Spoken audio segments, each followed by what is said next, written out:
오늘의 주인공을 만나러 온 곳은 경상북도 경주의 한 체리 농장.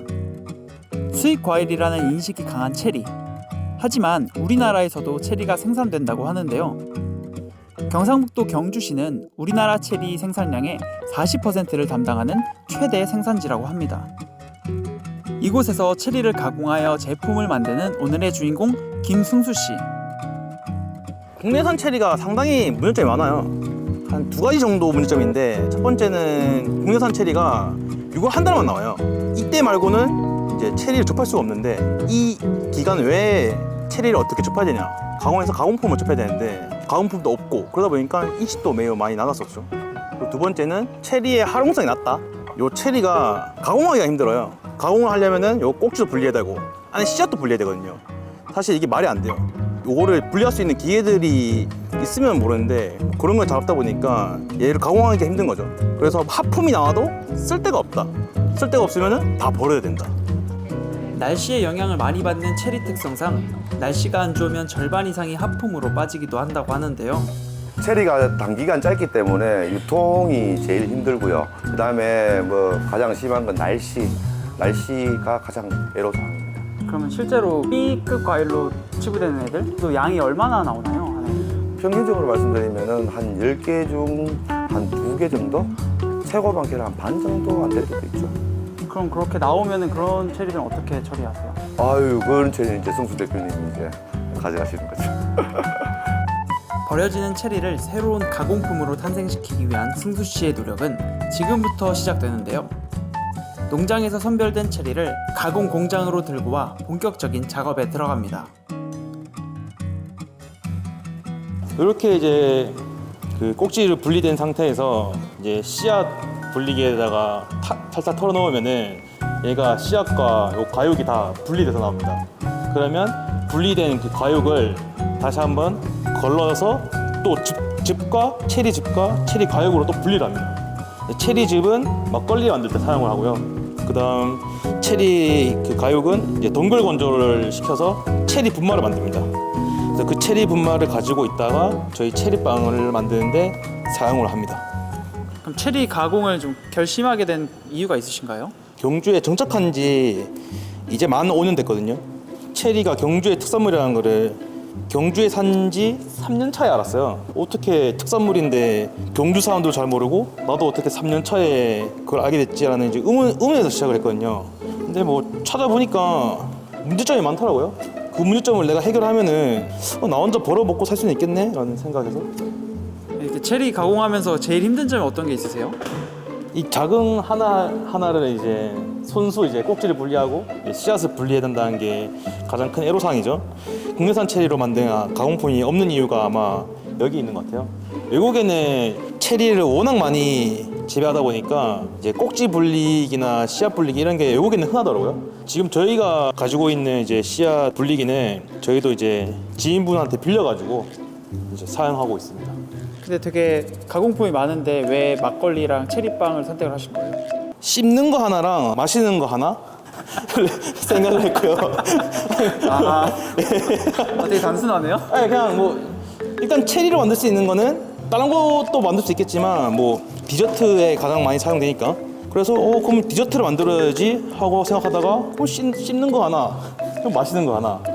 그럼 사업 처음에 시작하셨을 때부터 이렇게 큰 장비들을 갖추고 시작하셨던 거예요?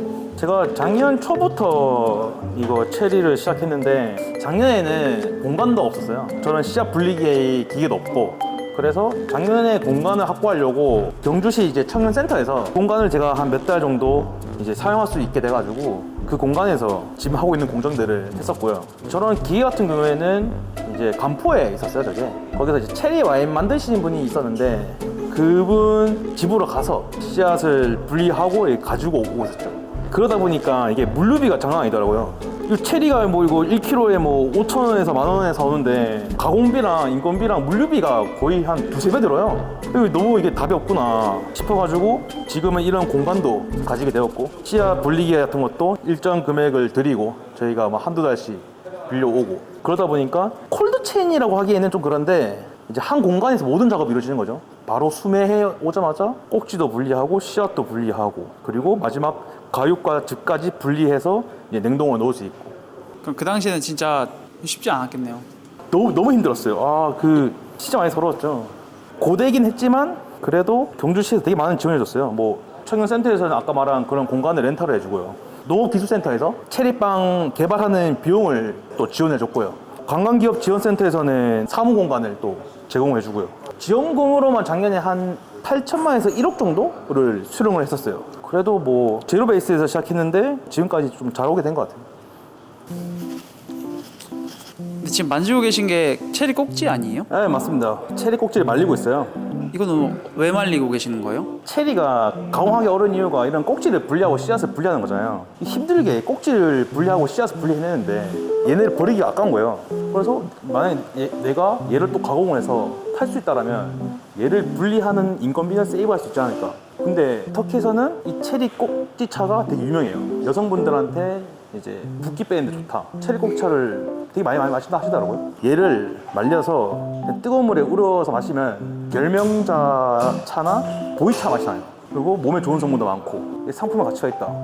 그리고 뭐 씨앗 같은 거는 또 잘 모아놨다가 세척했다가 말려서 인테리어 소품 뭐 아니면 씨앗 베개 베고 잘 수 있는 베개 버릴 게 없는 거죠. 와 진짜 버리는 게 하나도 없네요. 뭐 꼭지, 씨앗, 과육, 과즙 싹 다 그냥 다 쓰는 거죠. 이것이야말로 부가가치 창출. 근데 그 당시에는 공간도 없었고 기계 같은 것도 아무것도 없었잖아요. 그렇죠. 그러니까 약간 진짜 무슨 생각으로 버티면서 하셨는지. 근데 사실 그 비즈니스라는 게 문제를 해결하는 것에부터 시작을 하거든요. 가진 게 없으면은 약간 몸으로 때우자는 마인드? 그냥 들이박은 것 같아요. 공간이 없어? 공간을 빌려줄 사람들을 찾아다니는 거죠. 그럼 찾아가서 제가 이런 거 하는데 혹시 뭐 한 달 정도만 빌릴 수 있을까? 되게 근데 아직까지는 제가 경주 와서 그런 식으로 들이박았을 때 다들 좀 친근하게 봐주신 것 같아요. 그러니까 다들 반응이 그랬어요. 청년이 되게 열심히 하네. 그런 반응으로 맞아주셔서 운이 좋았다라고 할 수도 있고 그분들이 제 열정을 알아줬다라고 할 수도 있고 그래서 찾아가는 분들마다 다 흔쾌히 좀 지원을 많이 해주신 것 같아요. 혹시 뭐 가장 생각나시는 분이 있으세요? 가장 생각나는 분?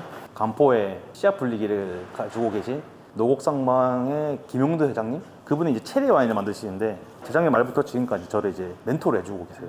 그분이 되게 많은 좀 지원도 해주시고 그분 때문에 여러 인프라를 갖추게 됐죠. 아무 연고 없는 이곳에서 열정 하나로 시작된 체리 가공품 사업. 지금의 자리까지 정말 많은 분들의 도움이 있었다고 합니다. 이곳은 경주에서 가장 핫하다는 황리단길. 그 중에서도 가장 초입 부분에 위치한 매장. 승수 씨는 이곳에서 자신이 만든 체리 가공품들을 판매하고 있다고 합니다. 수량으로 보시면은 체리빵 같은 경우에는 성수기에는 3만 개에서 한 4만 개 정도? 금액으로 따지면은 뭐 5천만 원 이상. 그리고 지금 매출 추세선을 봤을 때는 연말 기준으로는 매출이 5천 이상 나오지 않을까 기대하고 있습니다. 그리고 뭐 체리 막걸리 같은 경우에는 올해 한 1,000병에서 2,000병 정도 팔리고 있고요. 연말쯤 가면은 얘도 예매출만 해도 거의 한 5천만 원 이상 나오지 않을까 기대하고 있습니다. 도합 뭐 연매출 한 10억 이상은 충분히 나오지 않을까 생각하고 있습니다. 그럼 좀 이렇게 매출이 잘 나올 거라고 처음부터 좀 자신하셨나요? 저는 좀 자신은 했어요. 제 지인들은 저한테 경주 체리를 사람들이 잘 모르는데 아니 어떻게 모르는 걸 어떻게 사라고 많이 말을 했는데 제 생각은 그랬어요. 경주 체리의 인식을 높이려면 저희 제품이 있어야 되고요. 저희 제품이 잘 팔리려면 그 경주 체리의 상징성을 활용을 해야 돼요. 이것부터 하고 뭐 인식 높이는 게 아니라 둘이가 동시에 시장으로 나가야 인식도 높아지고 저희 매출도 오르고 무엇보다도 국내 체리로 만들어진 디저트들이 없었고 저 혼자서 국내에서 체리 가지고 디저트 만들면 나 혼자서 벌어먹고 살 수 있겠구나 하고 충분히 생각을 했었습니다. 그럼 혹시 농업 관련해서 좀 창업을 하거나 사업을 할 이제 친구들에게 간단하게 한마디 부탁드리겠습니다. 저는 뭐 농업 창업이든 아니면은 뭐 일반 요식업을 하는 거든 어떠한 경우에든 되게 많은 조사를 해보고 조사한 내용을 바탕으로 창업을 했으면 좋겠다라고 말씀을 드리고 싶어요. 청년들한테서 이제 창업 시대라고 하고 있는데 사전에 뭐 시장 조사라든가 제품이 나오기까지의 그런 공정들, 그리고 이 제품이 나왔을 때 어떻게 마케팅할 건지, 어떻게 고객들에게 소화시킬 건지, 그런 것들이 사전에 조사가 안 되면은 굉장히 어렵습니다. 저희 같은 경우에는 운도 많이 좋았고, 경주 특산물인 체리를 가지고 하는 사람들이 아무도 없었기 때문에 저 혼자서 한다면 충분히 경쟁자 없이 할 수 있겠구나, 그런 상황이었어서 조금 저는 좀 수고했던 것 같은데, 뭐 일단 말씀드리고 싶은 거는 창업을 적극 추천한다. 단 사전에 많은 조사를 해야 된다 라고 말씀을 드리고 싶습니다. 진짜 마지막으로 대표님의 이제 꿈이나 목표가 어떻게 될까요? 일단은 뭐 제 개인적인 꿈이라면 이 브랜드를 키워서 청년 창업가들을 상대로 좀 컨설턴트로서 일을 해보고 싶고, 비즈니스적으로의 꿈과 목표라면 지금 안 그래도 경주시가 이제 에이펙이 유치가 돼가지고 그 에이펙 정상회의에 저희 이제 체리 막걸리 체리티즈가 이제 만찬주로 들어가는 것, 그리고 이제 이 제품을 해외 수출하는 게 목표입니다.